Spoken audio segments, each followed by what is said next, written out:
নমস্কার। আজ পরম পূজ্যপাদ স্বামী শারদানন্দজি মহারাজের লেখা শ্রী শ্রী রামকৃষ্ণ লীলা প্রসঙ্গের প্রথম ভাগে পঞ্চম অধ্যায় মহাপুরুষের জন্মকথা পাঠ করবার চেষ্টা করছি। শরৎ, হেমন্ত ও শীত অতীত হইয়া ক্রমে ঋতুরাজ বসন্ত উপস্থিত হইল। শীত ও গ্রীষ্মের সুখ সম্মিলনে মধুময় ফাল্গুন স্থাবর জঙ্গমের ভিতর নবীন প্রাণ সঞ্চারিত করিয়া আজ ষষ্ঠ দিবস সংসারে সমাগত। জীব জগতে একটা বিশেষ উৎসাহ, আনন্দ ও প্রেমের প্রেরণা সর্বত্র লক্ষিত হইতেছে। শাস্ত্রে আছে, ব্রহ্মানন্দের এক কণা সকলের মধ্যে নিহিত থাকিয়া তাহাদিগকে সরস করিয়া রাখিয়াছে। ওই দিব্যোজ্জ্বল আনন্দ কণার কিঞ্চিদধিক মাত্রা পাইয়াই কি এই কাল সংসারের সর্বত্র এত উল্লাস আনয়ন করিয়া থাকে? রঘুবীরের ভোগ রাঁধিতে আসন্ন প্রসবা শ্রীমতী চন্দ্রা প্রাণে আজ দিব্য উল্লাস অনুভব করিতেছিলেন, কিন্তু শরীর নিতান্ত অবসন্ন জ্ঞান করিতে লাগিলেন।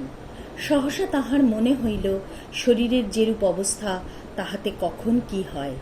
এখনই যদি প্রসব কাল উপস্থিত হয়, তাহা হইলে গৃহে এমন দ্বিতীয় ব্যক্তি নাই যে অদ্যকার ঠাকুর সেবা চালাইয়া যাইবে। তাহা হইলে উপায়? ভীতা হইয়া তিনি ওই কথা স্বামীকে নিবেদন করিলেন। শ্রীযুক্ত ক্ষুদিরাম তাহাকে আশ্বাস প্রদান পূর্বক বলিলেন, ভয় নাই, তোমার গর্ভে যিনি শুভাগমন করিয়াছেন তিনি রঘুবীরের পূজা সেবায় বিঘ্নোৎপাদন করিয়া কখনোই সংসারে প্রবেশ করিবেন না, ইহা আমার ধ্রুব বিশ্বাস। অতএব নিশ্চিন্ত হও, অদ্যকার মতো ঠাকুর সেবা তুমি নিশ্চয় চালাইতে পারিবে। কল্ল হইতে আমি উহার জন্য ভিন্ন বন্দোবস্ত করিয়া রাখিয়াছি এবং ধনীকেও বলা হইয়াছে, যাহাতে সে অদ্য হইতে রাত্রে এখানেই শয়ন করিয়া থাকে। শ্রীমতী চন্দ্রা স্বামীর ঐরূপ কথায় দেহে নবীন বল সঞ্চার অনুভব করিলেন এবং হৃষ্টচিত্তে পুনরায় গৃহকর্মে ব্যাপৃতা হইলেন। ঘটনাও ঐরূপ হইল। রঘুবীরের মধ্যাহ্ন ভোগ ও সান্ধ্য শীতলাদি কর্ম পর্যন্ত সেদিন নির্বিঘ্নে সম্পাদিত হইল। রাত্রে আহারাদি সমাপন করিয়া শ্রীযুক্ত ক্ষুদিরাম ও রামকুমারকে শয়নকক্ষে প্রবেশ করিলেন এবং ধনী আসিয়া চন্দ্রা দেবীর সহিত এক কক্ষে শয়ন করিয়া রহিল।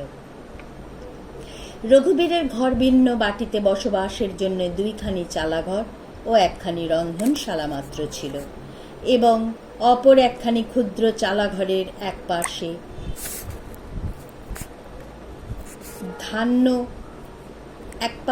ধান্য কুটির ও করিবার জন্য একটি ঢেঁকি এবং উহা সিদ্ধ করিবার জন্য একটি উনান বিদ্যমান ছিল। স্থানাভাবে শেষোক্ত চালাখানেই শ্রীমতী চন্দ্রার সূতিকা গৃহরূপে নির্দিষ্ট হইল। রাত্রি অবসান হইতে প্রায় অর্ধদণ্ড অবশিষ্ট আছে, এমন সময় চন্দ্রা দেবীর প্রসব পীড়া উপস্থিত হইল। ধনীর সাহায্যে তিনি পূর্বোক্ত ঢেঁকিশালে গিয়া শয়ন করিলেন এবং অবিলম্বে এক পুত্র সন্তান প্রসব করিলেন। শ্রীমতী চন্দ্রার জন্য ধনী তখন তৎকালোপযোগী ব্যবস্থা করিয়া জাতককে সাহায্য করিতে অগ্রসর হইয়া দেখিল, ইতপূর্বে তাহাকে যেখানে রক্ষা করিয়াছিল সেই স্থান হইতে